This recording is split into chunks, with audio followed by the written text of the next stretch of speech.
Hello everyone, let me introduce myself. My name is Rianika Francia, and I'm here today to answer 7 questions about the Tylenol murder case study. Say no more, let's go to the question number 1. Question number 1. What might have been the consequences if Johnson & Johnson had decided to tap out the first response of Tylenol-related death and not recall the product?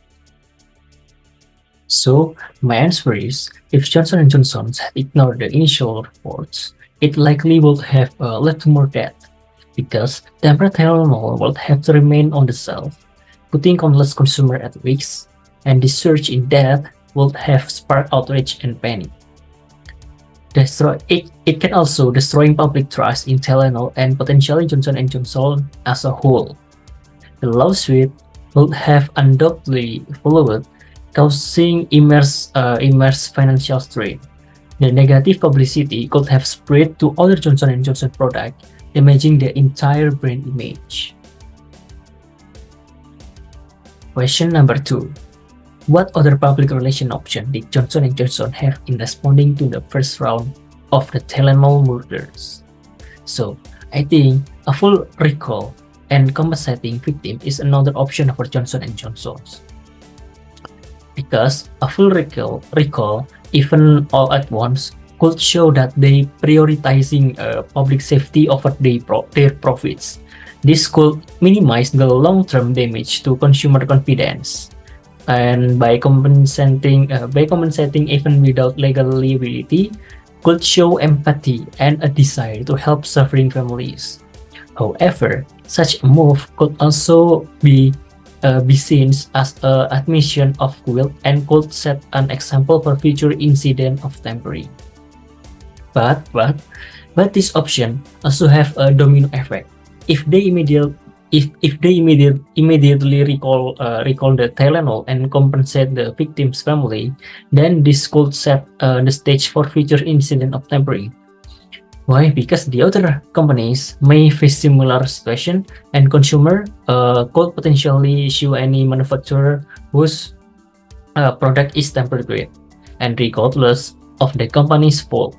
This could lead to a flood of lawsuits that will greatly harm Johnson & Johnson and the pharmacy industry as a whole.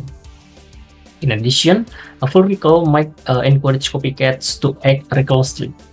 If tampering seems like an easy way to extract money or cause chaos, then there will be a risk of more copycat incidents in other products. So, Johnson & Johnson likely consider this potential long-term cost very carefully when deciding on their response. Question number 3. Do you think the company made a wise decision by reintroducing extra-strength Tylenol? I think yes, it is a wise decision because by reintroducing Tylenol extra strength was a gamble for Johnson & Johnson, because some people thought they should wait longer to be extra safe, but taking it off shelf forever could hurt the brand. So in the end, they brought it back. With new safety feature to prevent tampering and rebuild public trust. It was a risky move, but it paid off. Question number 4. In lack of response of other companies not too precipitously when faced with a crisis, do you think Johnson & Johnson should have react so quickly to remove the Tylenol product when the second round of Tylenol murder occurred in 1986? Well, yes, they should have react so quickly to remove the Tylenol product, because their swift removal of Tylenol in 1986, despite the immense financial strain from the previous tampering incident, was a strategic move for several reasons. Firstly, by prioritizing consumer safety, outweighed any short-term profit concern. By taking immense action, they demonstrated they care more about public well-being than potential loss, fostering trust and loyalty. Secondly, a slow response could have led to wider contamination going unnoticed, potentially causing a larger tragedy. And finally, their decisive action helped control the narrative, preventing panic and regaining public confidence.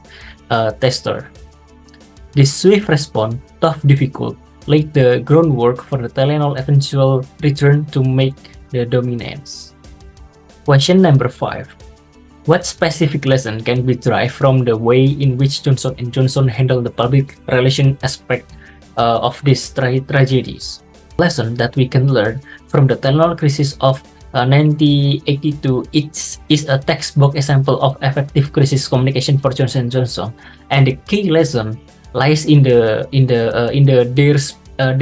swift and transparent approach, because they're more prioritizing the consumer safety over profit, immediately pulling the product and issuing clear warning. This honestly, along with their proactive media outreach and collaboration with authorities, helped maintain public trust, and Johnson & Johnson action demonstrated that they care more about the well-being of their consumer and protecting their brand image in the short term. This transparency and focus on safety ultimately allow them to rebuild the trust and emerge from the crisis with a strong reputation. Question number 6. What was the environment when the Tylenol crisis occurred? How might the result have different if the crisis occurs today? Well, okay, I will explain it for you. So, in the 1982 Tylenol crisis unfolded in a vastly different environment. Back then, social media wasn't around, and communication relied heavily on traditional media. This means news about the tainted capsule spread slower, allowing more potential victims. And today, information travel instantly. A single social media post could raise the alarm quickly and widely, potential preventing further deaths. Furthermore, advancement in technology would likely lead to a faster and more precise identification of the contaminant.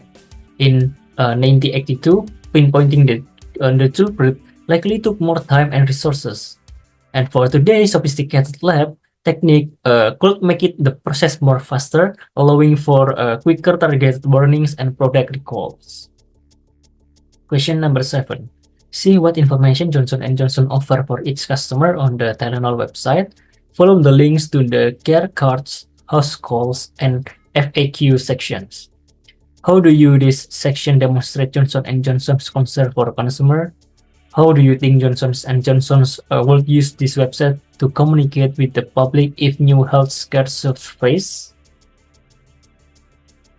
Okay, so after I visit the Tylenol website, in the website offers several resources that demonstrate Johnson & Johnson's commitment to customer well-being. Sections like care cards, house calls, and FAQs provide a wealth of informative content. Care cards likely offer personalized guidance on managing specific health concern, and house calls might feature expert advice and educational content on various topics. And the FAQ sections proactively address a common question and concern customer might have about Tylenol products, usages, and safe use. By providing such comprehensive information, Johnson & Johnson empowers customers to make informed decisions about their health. In the event of a health scare, this website could serve a crucial communication platform. They could update the FAQ section with relevant information to address customer concern. The homepage could prominently display a clear and informative statement about the situation, including any product recalls or safety warning. This could ensure customers have easily access to the accurate and up-to-date information during a potentially confusing time. Essentially, the website transformed into a central hub for crisis communication, allowing Johnson & Johnson to effectively address public concern at maintain. Well, I think that's all from me. I already answered the 7 questions for you. I hope it can help you to learn a new way to solve a problem as a public relation. And I think that's all. Thank you for your attention.